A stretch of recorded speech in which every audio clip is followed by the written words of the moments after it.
Marcos capítulo 4, versículo 35. E naquele dia, sendo já tarde, disse-lhes Jesus aos seus discípulos, passemos para a outra banda.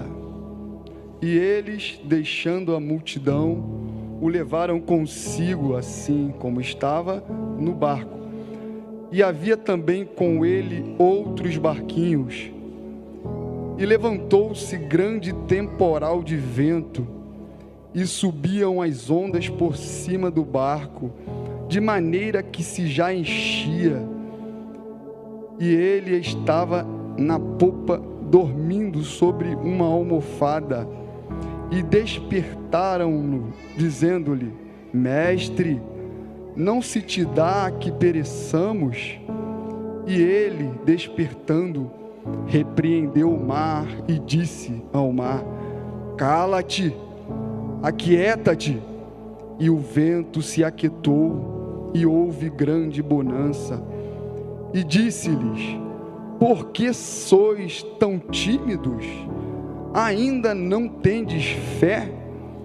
E sentiram um grande temor, e iam dizendo uns aos outros: Mas quem é este que até o vento e o mar lhe obedecem? Senhor Deus, Pai, Filho, Espírito Santo, aqui estamos, Senhor, diante da Tua santa, bendita e imutável palavra, Senhor.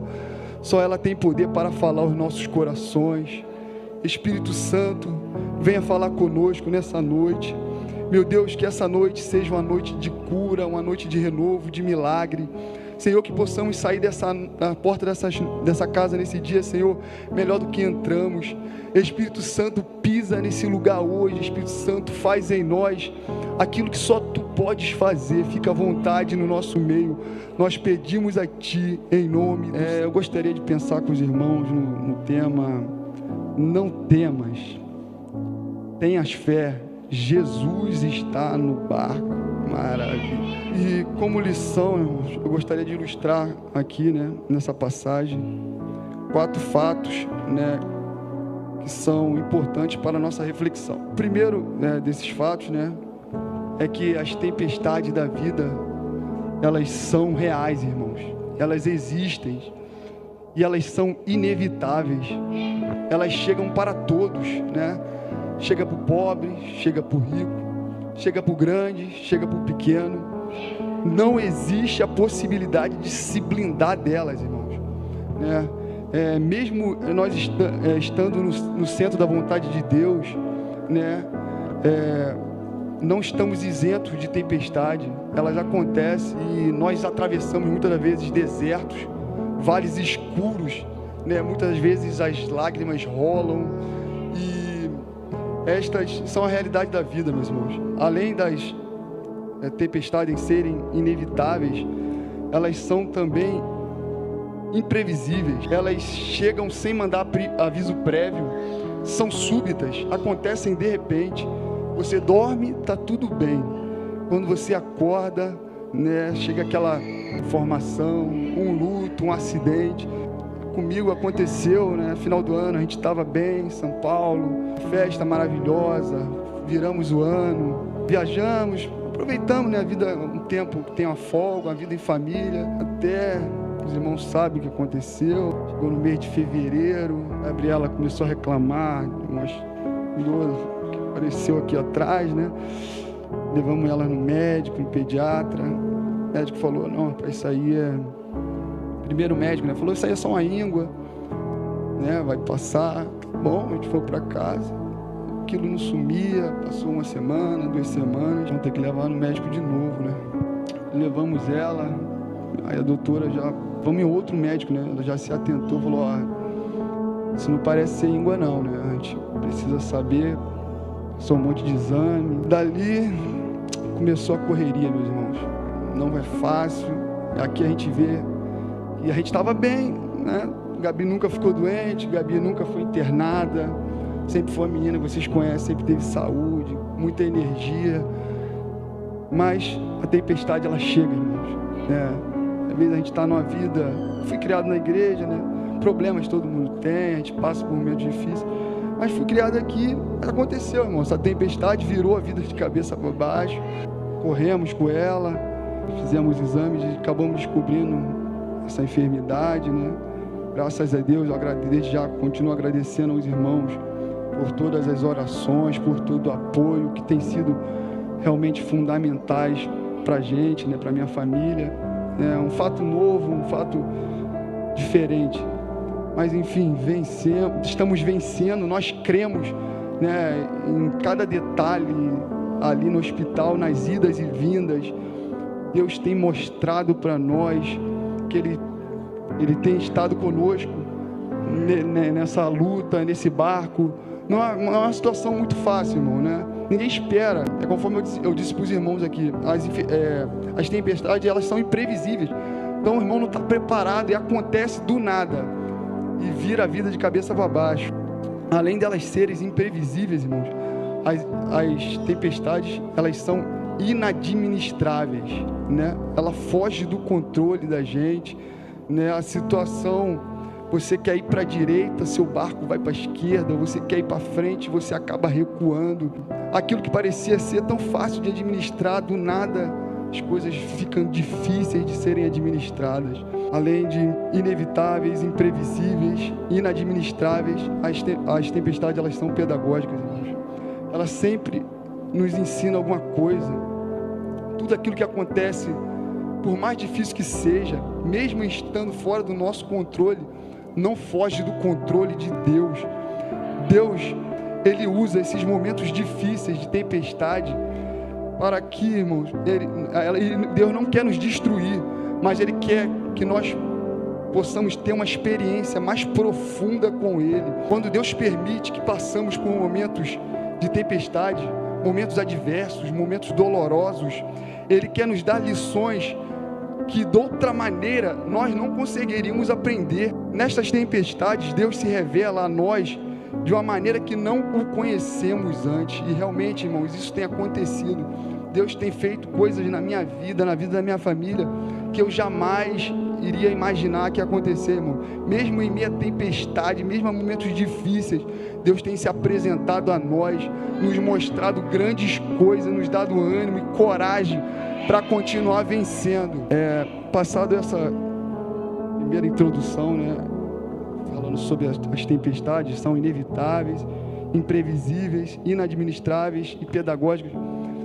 Eu gostaria de considerar mais algumas lições, né?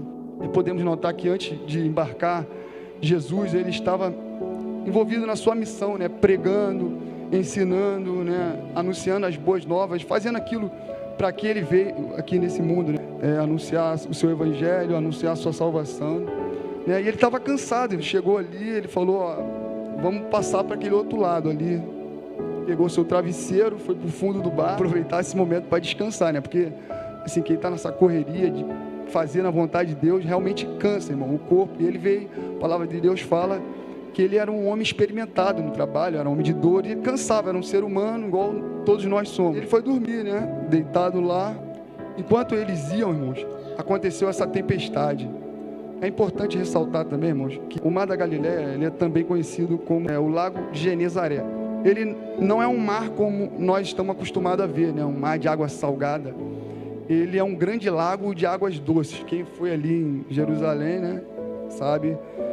E ele é considerado também o maior reservatório de águas doces do Oriente Médio, né? Ele tem 21 quilômetros de comprimento, 14 quilômetros de largura. Ele fica aproximadamente a 200 metros do nível do mar Mediterrâneo, né? Bem fundo. De um lado tem as montanhas de Golã, do outro lado parece a montanha da Galileia, né? E, segundo os historiadores, era muito comum acontecer, em algumas épocas do ano, essas tempestades, esses ventos fortes, que vinham, né, e sacudia mesmo o mar ali, né? E eu acredito, irmãos, que os discípulos, eles já estavam acostumados, né? Eram profissionais da área de pesca, né? Estavam acostumados com essas tempestades. Provavelmente ele já deve ter passado por um momento desse, né? E eu creio que eles falaram, não, a gente vai conseguir contornar essa situação, a gente já passou por isso, né? Vamos deixar o mestre dormir, o homem está cansado, deixa ele descansar. E eles esgotaram, né, irmão? Acredito que esgotaram todas as possibilidades, fizeram de tudo, mas aí não deu. Infelizmente não vai, a gente não está conseguindo. Vamos acordar o mestre, vamos falar com o homem, porque só ele pode. Essa situação aqui é só com ele, milagre é só com ele. Foram lá, meu irmão, Jesus, acordaram, mestre. Não está vendo o que está acontecendo com a gente, Senhor? Não está vendo que a água está entrando para dentro do barco? Não te importa que morramos? Jesus levantou, meu Deus. Vamos lá. Mar, vento, aquieta-te, acalma-te. E houve aquela plataforma, irmão. A água ficou igual isso aqui, ó. Calmaria danada, meu irmão. Ele virou, né, para os seus discípulos e perguntou para eles: vocês não têm fé? Por que vocês estão com medo, cara? Meio que assim, estou tanto tempo convosco, vocês têm visto tantos milagres e ainda não têm tido fé, né? Porque, assim, irmãos, uma coisa é certa. Se Jesus falou assim, ó, passemos para o outro lado, o lugar mais certo de chegar seria qual? É o outro lado, não teria outro caminho. Então ele chamou ali, irmãos, por que vocês não tiveram fé? E eles ficaram admirados, né? Falaram um entre si: quem é este que até o vento e o mar lhe obedecem? Glória a Deus, irmão. O homem é poderoso, maravilha. Dê um aleluia para ele nesse momento, irmão. Deixa eu ver.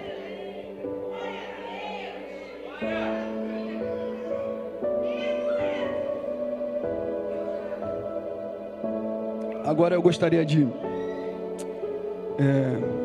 notar com os irmãos aqui, chamar os irmãos para notar comigo, que esse texto, que esse trecho, né, ele é regido por 3 perguntas.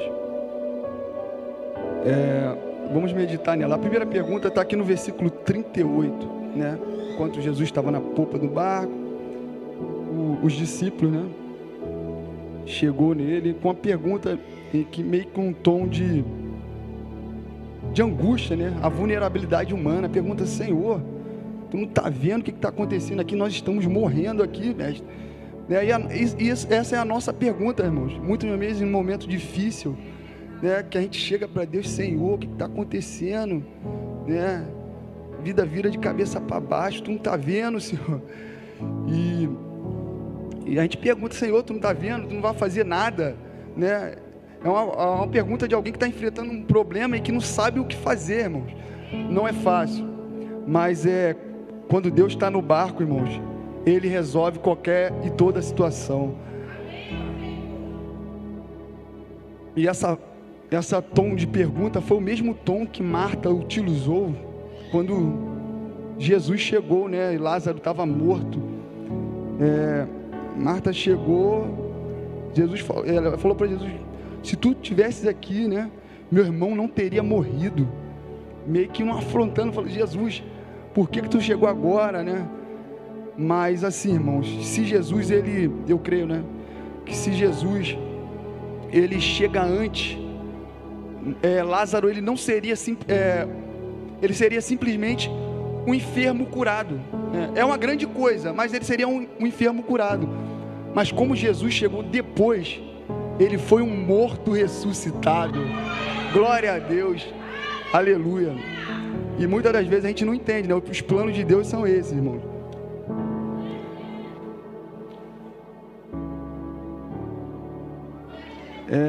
Talvez o irmão esteja esperando um milagre há tanto tempo, né? O que eu posso te dizer nessa noite, meus irmãos, é que Jesus, ele não chega atrasado. Ele está preparando algo maior e melhor para ti e para mim, meu irmão. Creia nisso. Convido o irmão a confiar e ter fé no nosso Deus. Basta uma palavra do nosso mestre que tudo muda, meus irmãos. Tudo muda. E o milagre, ele está a caminho, em nome de Jesus. Ainda mais, uma das coisas que também que causou assim uma grande angústia neles foi o silêncio de Jesus, né? Se Jesus estava dormindo, logo, se está dormindo, não está trabalhando, né? E o silêncio de Jesus, irmãos, ele grita mais alto do que qualquer ruído e circunstâncias mais adversas da vida. Quanto de nós, irmãos, nas noites mais escuras da alma, pediu socorro a Deus, né? Um momento difícil, e Deus, às vezes, a voz parece ecoar dentro do quarto, parece não ter resposta, né? Mas quando Deus ele está em silêncio, Ele não está inativo, irmãos. Ele nunca perdeu o controle. Ele está trabalhando por nós e não contra nós. Aleluia. Vamos agora analisar aqui, irmãos, a segunda pergunta no versículo 40. Versículo 40. Disse-lhes, por que sois tão tímidos? Ainda não tendes fé? Ou seja, Jesus está perguntando para ele, por que vocês estão com medo, né? Vocês não têm fé? Convido você, meu irmão, a imaginar-se no lugar daqueles discípulos. Será que a gente ficaria com medo, meu irmão? Um pequeno barco no mar encapelado, as ondas surgindo, grandes ondas entrando para dentro do barco. Será que o irmão ficaria com medo também? Não é fácil, né, irmãos? E os homens estavam acostumados com isso, né? Então podemos ver que a situação estava além do que eles podiam suportar. Mas por que eles não deveriam ter medo e sim ter fé? Por que será, irmãos? Vamos analisar aqui 4 razões por que eles deveriam ter medo, não ter medo e sim ter fé. A primeira delas, a razão, eu já falei, né? Se Jesus falou, passemos para outro lado, o lugar mais certo era o outro lado da banda, né? Muitas das vezes ficamos com medo porque nós duvidamos das promessas de Jesus. Meu irmão, eu aprendi algo, que promessa de Deus, promessa de Jesus e realidade, ela é a mesma coisa. Nenhuma promessa dele cai por terra. Se Deus nos prometeu algo, Ele vai cumprir, porque a palavra de Deus fala que Ele vela pela sua palavra para a cumprir. Vamos continuar lendo aqui, o tempo está correndo aqui, meu Deus. A segunda razão para que eles não tivessem medo e sim fé é a presença de Jesus ali no barco, irmão, né? Quem é Jesus, irmão? Jesus, Ele é o Criador do céu, da terra e do mar, é o Criador do universo. Será que a criatura, o mar, poderia ser maior que o Criador? Será que o mar poderia derrotar o Criador dele, meus irmãos? De modo nenhum, né, meu irmão? O Criador do universo estava dentro daquele barco. Não tinha a menor possibilidade daquele barco afundar. E esse mesmo Jesus prometeu para mim e para ti. No capítulo 28, versículo 20 de Mateus, ele nos disse: eis que estou convosco todos os dias, até a consumação dos séculos. Nós vencemos e venceremos, porque Jesus está no nosso barco, e com Jesus, irmãos, não há derrota. Ele saiu vitorioso e para vencer. Glória a Jesus, aleluia. A terceira razão, irmãos, para eles não terem medo e sim fé, é por causa da paz de Jesus. E a paz, irmãos, ela não é ausência de tempestade, né? Os problemas existem, as aflições existem, né? E Jesus deixou bem claro, né? Eu vim para que em mim tenhas paz. Ele também nos diz que no mundo nós teríamos aflições, e é para termos bom ânimo, que ele, assim como ele venceu, nós também venceremos com ele, né? E além disso ele diz: aquietai-vos e sabei que eu sou Deus. Paz, irmãos, é saber, mesmo com tempestade, tudo está sob o controle de Deus. Com Ele podemos ter paz. Aleluia, glória a Deus. Agora, mais uma razão para eles não terem medo e sim fé: o poder de Jesus. Se os irmãos repararem comigo aqui no livro de Marcos, né?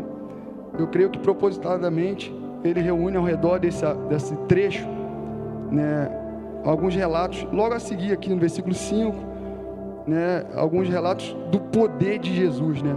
Quando Jesus atravessou para o outro lado, ele desembarcou na cidade de Gadara, né? Chegou ali, ele encontrou, os irmãos conhecem bem a história do gadareno, né? E ali ele expulsou os demônios daquele homem, né? E aquele homem foi liberto. Ali, Jesus mostrou, além do poder dele, a gente viu no trecho anterior, o poder de Deus sobre a natureza. Deus mostra ali o poder dele sobre os demônios, né? Ele é poderoso contra os demônios. Se a gente continuar mais adiante aqui no capítulo 5 de Marcos, a partir do versículo 21, né? Jesus, ali tem uma mulher do fluxo de sangue, e aquela mulher, irmãos, já tinha esgotado todos os seus recursos, né? A medicina não dava jeito, ela teve fé, colocou no seu coração, e ela tocou nas vestes de Jesus, e ela foi curada, irmão, de todas as suas enfermidades, né? Vimos o poder de Jesus contra a natureza, o poder de Jesus contra os demônios. Aqui vemos o poder de Deus contra as enfermidades. Maravilha. E mais adiante, aqui no capítulo 5, né, um dos homens chefes da sinagoga, por nome Jairo, né, ele tinha uma filha que estava enferma, é sua única filha, né? Então ele chegou em Jesus e falou: mestre, minha filha tá mal, né? E assim, quando ele ia falando com Jesus, chegou outras pessoas e falou: não adianta, não incomoda mais o mestre, que ela já morreu, já foi embora. Jesus virou para Jairo, né? Imagina, uma aflição daquele homem, a única filha, só tinha uma, a angústia. Jesus falou para ele: irmão, não tenha fé, não tenha medo, tenha fé, né? E chegando ali, né, naquele lugar, Jesus olhou para a mulher e falou: levanta, né? E a morte ouviu a voz de Jesus, irmãos. A morte foi embora. Aqui podemos ver o poder de Jesus sobre a morte, poder de Jesus sobre as tempestades, poder de Jesus sobre a natureza, poder de Jesus sobre os demônios, poder de Jesus sobre as enfermidades, poder de Jesus sobre a morte. Adora esse Deus, meus irmãos. Esse Deus, ele merece ser adorado. Aleluia, glória a Deus. Aleluia, bendito seja o nome do Senhor. Aleluia, aleluia, aleluia. Jesus, irmãos, ele é a ressurreição e a vida. Quem crê nele, ainda que esteja morto, viverá. Glória a Jesus. Agora, vamos para a terceira e a última pergunta dessa passagem, né? Eu falei de 3, agora vamos para a última. Aqui no capítulo 41, né? Os discípulos, né? Depois todo molhado, né? Acredito que estava tudo molhado, né? Depois Jesus apaziguou a água, ficou tudo uma bonança. Ficaram maravilhados, né? Houve um temor entre eles. Eles viraram um para o outro e falaram: caramba, cara, quem é esse que até o vento e o mar lhe obedecem? Por que eles ficaram com temor, irmão? Porque já tinha passado, né? Tinha ficado tudo tranquilo. Por que eles ficaram com temor? Eu creio, irmão, que eles viram: rapaz, Deus está conosco no barco, meu irmão. Então eles ficaram assim, com aquele temor, né? Um temor de, como é que fala? Não é de medo, mas aquele temor de, faltou a palavra, né? Temor de respeito, exatamente aquele respeito. Rapaz, Deus está conosco.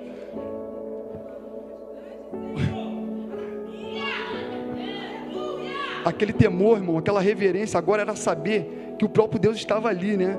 Assim também conosco, muitas das vezes em meio às tempestades ficamos apavorados, mas em nome de Jesus, irmão, eu quero te dizer nessa noite, que após tudo isso passar, ficaremos surpresos com o milagre de Jesus. E eu gostaria, meus irmãos, de declarar nessa noite, né, em nome de Jesus, que a surpresa do milagre, ela vai ser maior do que a surpresa da crise. A alegria do milagre vai ser maior que a tristeza da crise. Esta tempestade vai passar, irmãos, e ficaremos assustados, não de medo, mas de surpresa, de saber que Deus está no barco. Ele é o Deus da minha vida, Ele é o Deus da sua vida. Será que você pode adorar Jesus nessa noite, meus irmãos? Quem é esse? Essa é a pergunta, meus irmãos. Será que nós podemos responder essa pergunta nessa noite? Quem é esse, irmãos? Esse, irmãos, é aquele que antes da fundação do mundo criou o céu planejou o céu, terra e mais todas as coisas que existem. Esse é aquele, meu irmão, que criou o céu, que criou a terra, que criou o mar. Quem é esse, meus irmãos? Esse é aquele que sustenta todas as coisas pela palavra do seu poder. Quem é esse? Esse é aquele maravilhoso Deus forte, conselheiro, príncipe da paz. Quem é esse? Esse é aquele que se fez carne e habitou entre nós. Esse é o caminho, esse é a verdade, esse é a vida. Quem é esse? Esse é aquele que sofreu e morreu numa cruz por nós. Quem é esse, meus irmãos? Esse é aquele que se ressuscitou ao terceiro dia. Quem é esse? Esse é aquele que nos salvou e nos ressuscitou com ele. Quem é esse? Esse é aquele que voltaria para nos buscar, que vai voltar para nos buscar e levará para estarmos com ele para todo sempre. Quem é este, meus irmãos? Este é aquele que diz para mim e para ti nessa noite: não tenhas medo, tenhas fé. A ele, irmão, seja dada a honra, a ele seja dada a glória, a ele seja dado o louvor agora e para todo sempre. Amém.